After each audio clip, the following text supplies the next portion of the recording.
Bonjour chers co-créateurs et co-créatrices, c'est Lilou, je suis en Thaïlande, au Tao Garden, c'est vraiment les tout derniers jours, je suis ici, retournée au froid, il paraît qu'il ne fait pas si chaud que ça en France, mais ce qui me donne la pêche aussi pour rentrer, c'est que c'est le début du défi des 100 jours intuition, et je démarre demain une nouvelle saison.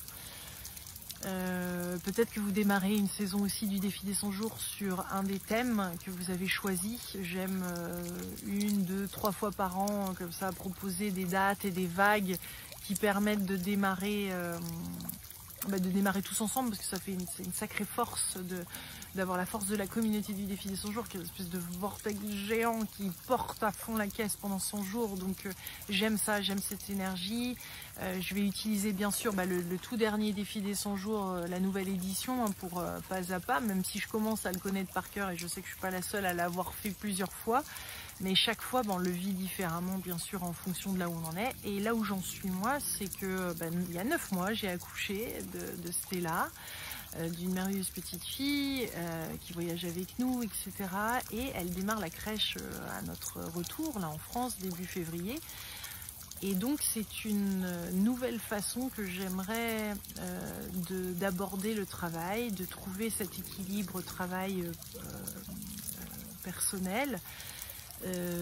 Parce que forcément c'est différent avec un enfant, et j'ai envie de l'aborder d'une manière beaucoup plus féminine, yin. Alors je suis influencée carrément, on va dire, par le défi des 100 jours femmes, qui sortira en mai avec Aïcha, et puis là on était au Tao Garden immergé dans toutes ces pratiques et à tourner les vidéos qui accompagnent le cahier. Donc forcément que j'ai envie on va dire de pré-initier, d'initier un peu tout ça avec ce défi intuition. Et chaque défi, quel que soit le thème qu'on choisit, on peut tout à fait pas l'influencer, mais l'orienter en fonction des intentions qu'on va poser pour ce défi. Et donc là, une de mes intentions va clairement être de trouver un moyen, un moyen de travailler qui me convient maintenant en tant que maman, et qui va être un bel équilibre, qui va me permettre de rayonner, de pouvoir pleinement être créative et travailler tout en étant à l'écoute de Stella et de moi-même et de Michael, et de pouvoir comme ça faire ce beau trio et de travailler dans des conditions et au rythme qui me convient maintenant. Je pense qu'il y a plein de femmes qui se reconnaissent là-dedans. À partir du moment qu'on a accouché, c'est vrai, et on a eu des enfants, on a envie probablement de créer son travail un petit peu différemment.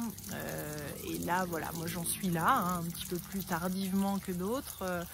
Et c'est cool, c'est une belle nouvelle phase. Et donc j'ai envie, bien sûr, que mon intuition m'accompagne. Et de pouvoir voir au-delà de ce qui des fois se passe, et de voir au-delà des difficultés, de voir au-delà des apparences, et de pleinement créer. Alors c'est pas une méthode, parce que voilà, mais c'est un environnement de travail et personnel qui, on va dire, qui me convient. Voilà.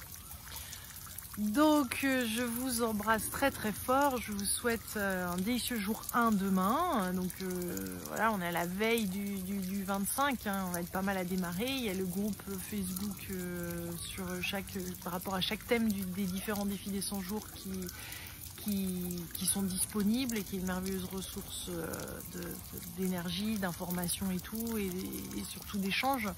Donc voilà, il y a le défi intuition. Moi, ce sera le défi intuition. Je me demande quel est pour vous votre défi des 100 jours, quel va être le thème. Et on se retrouve demain. Je vous embrasse très très fort et à bientôt. Bye bye.